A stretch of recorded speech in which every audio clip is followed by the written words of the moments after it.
How do you assess the evolving U.S.-Israel dynamic with Netanyahu's current visit to Washington, sir? I think that we're seeing a process move forward that Mr. Trump likes. It's important to remember, as I often say, that Mr. Trump is the negotiator in chief for the United States government. This is an important conversation that he's having with Prime Minister Netanyahu about how we permanently, peacefully resolve the current conflict over Gaza. And I think that Trump is still happy, but he's also still playing carrot and stick. Beg your pardon, playing what, sir? The carrot or the stick. The carrot or the stick. He's holding out the good option and the bad option. And the good option is we continue to talk, the hostages come home, all of the people who are dead are accounted for, we could move to phase 2, or the stick is, I don't like the way things are going, so we're going to blow up this deal and we're going to start again. You mean they're gonna? You mean? Sorry to interrupt you, but to understand what you're saying more, sir. Do you mean that Donald Trump is gonna blow the entire ceasefire if he decides to and start it all over again? If he perceives that things are not going in the direction that he wants them to, he is holding out that possibility as a negotiating tactic, a negotiating strategy. This is remember, we're talking about things that are supposed to happen. How do you hold all the partners to this ceasefire deal, to the agreements that they've made? You hold them by following through on your own commitments, but you also hold them to it by threatening that the outcome for them to walk away, for them to not follow through with their commitments, for them to not do what they promised, will produce a bad outcome. And I think that's what Trump is trying to make clear. And I think that explains what some of your viewers may think is a sense of ambiguity coming from the White House, that he praises the deal on one hand, and on the other hand says, but it might not hold. So, sir, you're putting on the table both options. What Trump might do at the end of the day. This is what's your take, sir. Yes. Okay. That his unpredictability, his ambiguity is in fact something that he perceives as being in the best interests of the United States and in securing a peaceful outcome. Okay, Mr. Rossomando, given the fragile Gaza ceasefire, do you believe Netanyahu's visit signals deeper U.S.-Israeli military cooperation in the region, sir? Well, I think that if you look at the signals coming out of Washington, the Trump administration sort of looks at Israel as, in a way, its proxy in the region.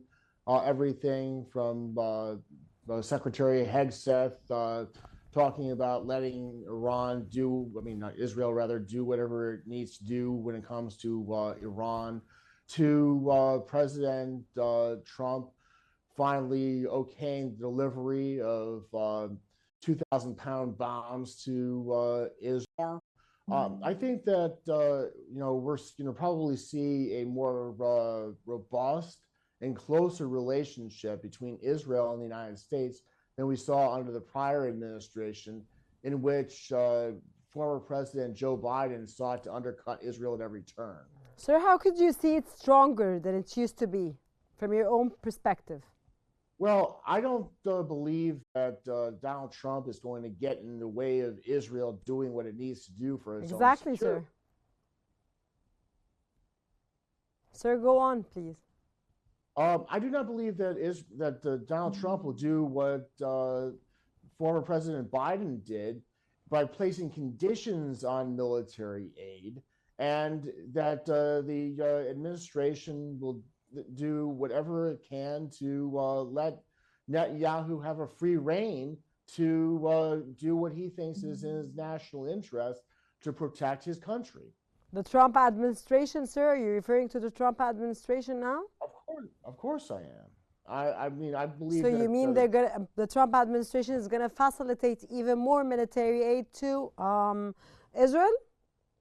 I believe that the Trump administration will facilitate whatever military aid that Israel needs to defend itself, to deter Iran, to deal with the looming Turkish threat or against Gaza. I think that this administration will not put conditions the way that the prior administration did. Mr. Roff, Netanyahu's push on Iran has been a key issue. Do you think Trump will align with Israel's harder stance on Tehran, sir? Absolutely, and I think my good friend John alluded to that. Trump's main concern in the region is not Israel, it's not Gaza, it's Iran. He sees Iran as a clear. Sir, sorry, I just want to reassert on what you said. So you said that their main focus now is Iran. Their main focus. That's a little disingenuous, only because it doesn't sound like other things get attention.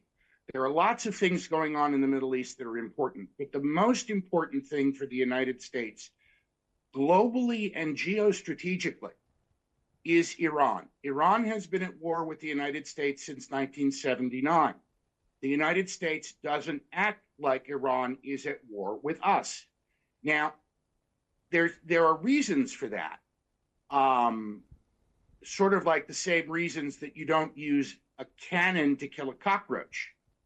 But Iran funds international terror that directly attacks U.S. strategic, national security, economic interests. He wants to put Iran in a box.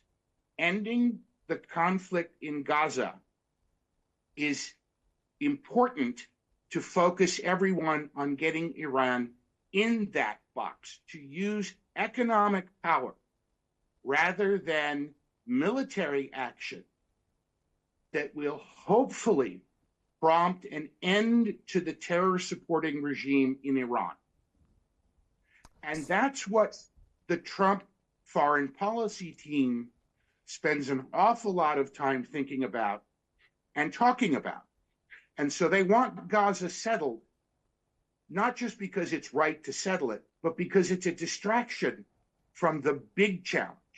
And the big challenge is to, and I hate to use the phrase regime change because it's been so badly discredited by U.S. policy towards Iraq under George W. Bush, but to create an environment in which Iran can be welcomed back into the global family of nations as a security partner and a trading partner with the Western free market, largely Western, but free market, pro-freedom parts of the world.